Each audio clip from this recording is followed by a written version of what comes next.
Assalamu alaikum friends, welcome to the man YouTube channel maz at now Kashmiri Dastarkhwan. Umeed छ मैं तुझे सरी सही सलामत. आज कर भी तो ऐसे share Maaz Monje his recipe. चलो बिस्मिल्लाह करित करो ऐसे बनावन शुरू. Gott छ मैं येतन Maaz numut. I Maaz जुजन जो इच strike sit at नुक नुक करून. Video izan छ सुविजो endestan. I recipe izan छ एक तो iftar the sahar kadr बनावित. Yeten tro me nuna 2 चमच लकट नून त्रेजो तो पन्नी टेस्ट अकॉर्डिंगली बेत्र में यथ मस कशीर मर्चांगन मर्चवांगन थोड़ा अलाव पहमत त्रावन बेत्र में लेदर चमच आख तो ची रलावन असल पट श्राक से ची दाकुन पीस पीस अथ करिन ये रेसिपीज़न छ वारिया ज़्यादा असल रोज़ान आज सारनी ज़ुकाम चास मौसम छ ठंड इसलिए करजो तो ये रेसिपी ज़रूर ट्राई वन करन बह अथ मज ऐड नील मर्चांगन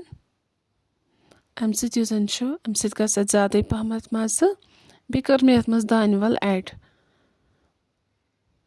वन आव यह सोरे दगन वन करन बे अथ मज ठूल ऐड ठूलो सत यह थोड़ा शेप यह ठूलो सत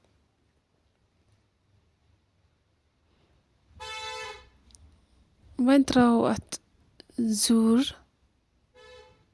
तो वन मे येतन दगुल दगलिस मन गरम आब मे तुमुत अथ मज करन बे लेदर ऐड तो हेकु सर्द आब दिनित बे कोर मे अथ मज नून ऐड नून कर मे लकट 2 चमच ऐड तो अथ अन ठंड थोन पे तान ग्रेक यपर आई मथ सारी दगन वो बनाव लक्च लक्च मंज मतलब मे कटलेट्स हिच बनावन ये शेप दिनित वन छ यम करन यथ गरम आबस मज ऐड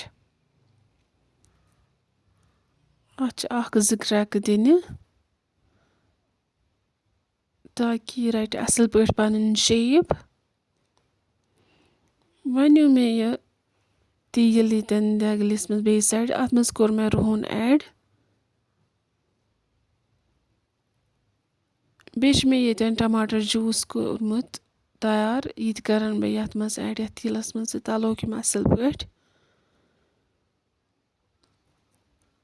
वन करन बे यथ मज नून ऐड बे मर्चवांगन ऐड बे लेदर ऐड बे मसाल ऐड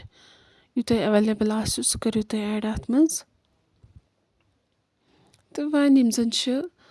वन कोर मे अथ मज बे बड़ ٲl ऐड वन करन बह अथ मज माज मोंजे ऐड तो दिमक क्रैक